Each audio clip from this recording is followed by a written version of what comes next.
Shalom, selamat pagi buat Bapak Ibu dan saudara-saudari yang dikasihi Tuhan Yesus Kristus. Firman Tuhan yang menyapa kita hari ini yaitu tertulis dalam 1 Timotius 2 ayat 5. Karena Allah itu Esa dan Esa pula Dia yang menjadi pengantara antara Allah dan manusia, yaitu Kristus Yesus. Demikianlah firman Tuhan. Bapak Ibu Saudara, pernahkah Bapak Ibu Saudara mendengar istilah calo? Kata calo dalam bahasa Indonesia biasanya berarti perantara yang tidak resmi.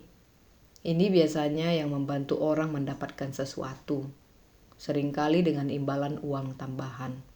Saat kita ingin mengurus dokumen penting, biasanya para calo ini akan menawarkan jasanya untuk memudahkan pengurusan dokumen penting Anda. Kita bisa bingung karena banyak calo menawarkan jasa. Tapi hanya ada satu loket resmi yang benar-benar sah. Begitu juga dengan iman Bapak Ibu. Dunia ini memang sekarang banyak sekali menawarkan banyak jalan dan perantara kepada Tuhan. Padahal hanya Kristus yang sah sebagai jembatan menuju Allah. Bapak Ibu, konteksnya jemaat Efesus masa itu hidup di tengah kota besar yang penuh dengan kuil, dewa-dewi, dan berbagai ajaran yang bersaing. Orang-orang terbiasa mencari banyak perantara untuk mendekatkan diri kepada Ilahi, entah itu lewat imam, dewa, atau ritual tertentu. Paulus melihat hal ini benar-benar sangat bisa mengancam iman jemaat. Oleh karena itu, di tengah keramaian itu, Paulus menulis surat kepada Timotius, anak rohaninya, untuk meneguhkan jemaat agar tidak terseret arus. Paulus memulai dengan dorongan agar jemaat berdoa bagi semua orang, termasuk raja dan penguasa. Mengapa? Karena Allah menghendaki semua orang diselamatkan. Lalu, untuk menegaskan dasar dari doa universal itu, Paulus menyatakan dengan tegas, hanya ada satu Allah dan hanya satu perantara antara Allah dan manusia, yaitu Yesus Kristus yang telah menyerahkan dirinya sebagai tebusan banyak orang. Kalimat ini seperti sebuah tiang penopang di tengah badai ajaran sesat.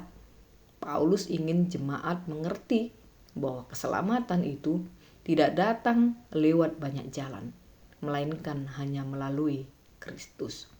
Dialah satu-satunya jembatan yang menghubungkan manusia berdosa dengan Allah yang kudus. Dengan cara ini, Paulus bukan hanya meluruskan doktrin, tetapi juga meneguhkan hati jemaat. Mereka tidak perlu bingung mencari mediator lain, karena Kristus sudah cukup. Dan Kristus sudah menebus semua orang. Dan doa, kasih mereka pun harus meluas kepada semua orang, tanpa batas suku, bangsa, atau status. Karena Yesus menebus mereka semua, kita semua. Bapak Ibu Saudara, hal ini juga sedang kita alami saat ini tanpa kita sadari. Dalam dunia penuh pilihan spiritual, banyak orang mencari jalan untuk bertemu dengan Tuhan, mencari keselamatan lewat berbagai-bagai jalan. Ayat ini menegaskan, hanya Kristus yang menjadi jembatan sejati. Jangan bingung mencari mediator lain. Cukup pegang Kristus sebagai pusat iman. Generasi muda saat ini juga mulai terlihat sering menjadikan selebriti, influencer, atau motivator sebagai penentu arah hidup.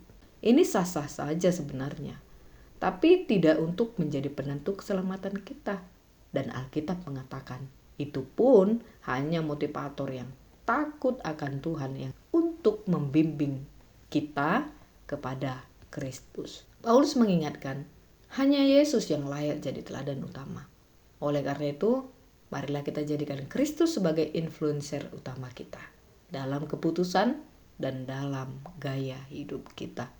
Banyak juga orang yang terjebak dalam hutang saat ini. Mungkin pekerjaan yang berat, relasi yang rusak, sering membuat orang mencari jalan pintas. Kristus adalah satu-satunya yang memberi damai sejati. Oleh karena itu, saat tertekan, arahkan doa dan harapan langsung kepada Kristus, bukan pada solusi instan yang menyesatkan. Bapak Ibu, hidup kita sering dipenuhi banyak pilihan. Betul, panutan, ya, dan jalan alternatif. yang menjanjikan solusi. Namun, firman ini menegaskan, Kristus cukup. Dialah satu-satunya perantara yang membawa kita kepada Allah, sumber damai dan keselamatan sejati. Semoga ayat ini menjadi kekuatan dan dorongan bagi kita semua. Amin. Demikianlah renungan kita hari ini Bapak Ibu. Semoga harimu menyenangkan. Semangat, Tuhan Yesus memberkati. Shalom.